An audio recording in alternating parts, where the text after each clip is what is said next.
قرآن کریم کی ایک آیت مبارکہ کا ایک حصہ تلاوت کیا۔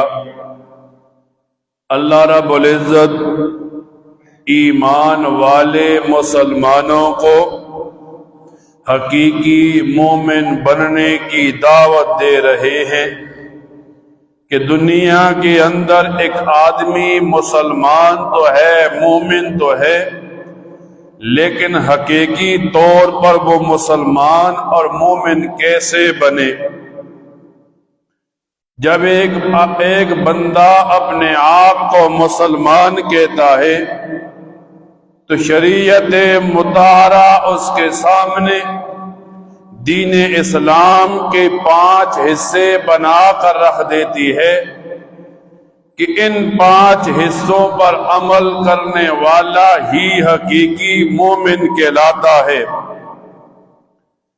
ان 5 حصوں میں سے سب سے پہلے عقائد کی بحث ہے کہ ایک مسلمان اس کا عقیدہ یہ ہونا چاہیے توحید کے اعتبار سے اللہ تعالی ایک ہے، اللہ تعالی سارے مخلوقات کو پیدا کرنے والا ہے، اللہ تعالی ساری مخلوقات کو رزق دینے والا ہے، ہر قسم کی جتنی بھی لوازمات ہے دنیا کی یہ اللہ تعالی کے ساتھ خاص ہیں۔ اللہ کے علاوہ دنیا کے اندر اور کسی بندے کے اندر یہ اختیارات نہیں ہیں۔ جب ایک مسلمان کا یہ عقیدہ بنا تو اس کی توحید کا عقیدہ صحیح ہو گیا، پھر رسالت کے اعتبار سے عقیدہ ہو کہ حضرت آدم علیہ السلام سے لے کر نبی کریم صلی اللہ علیہ وسلم تک جتنے بھی انبیاء آئے سب پر حق ہے، سب ایمان کا مرکز ہے۔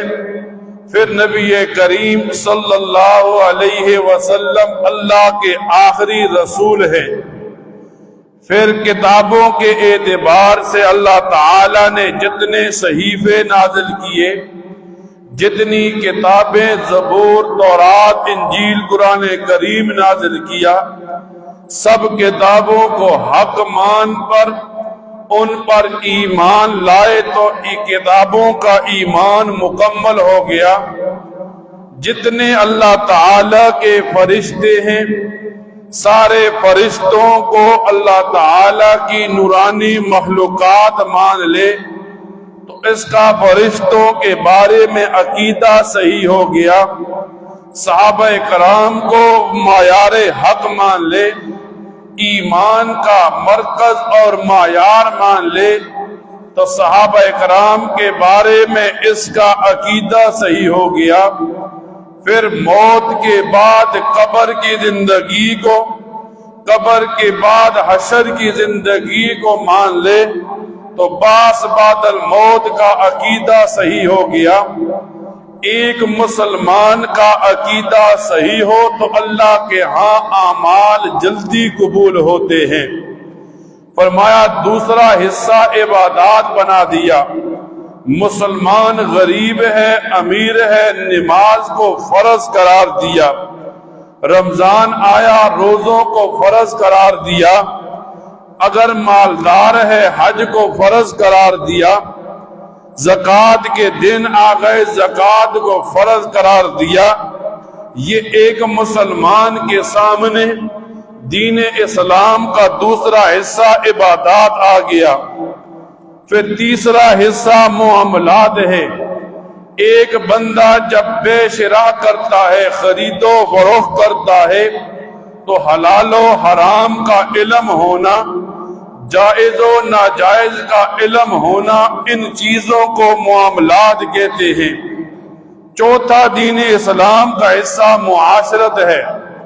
معاشرت کہتے ہیں بندہ جس مقام پر رہتا ہے، جس ٹھکانے پر رہتا ہے، وہاں کے لوگوں کے ساتھ اچھے تعلقات سے پیش آنا، لوگوں کے حقوق کا اعتبار کرنا، اسے معاشرت کہتے ہیں۔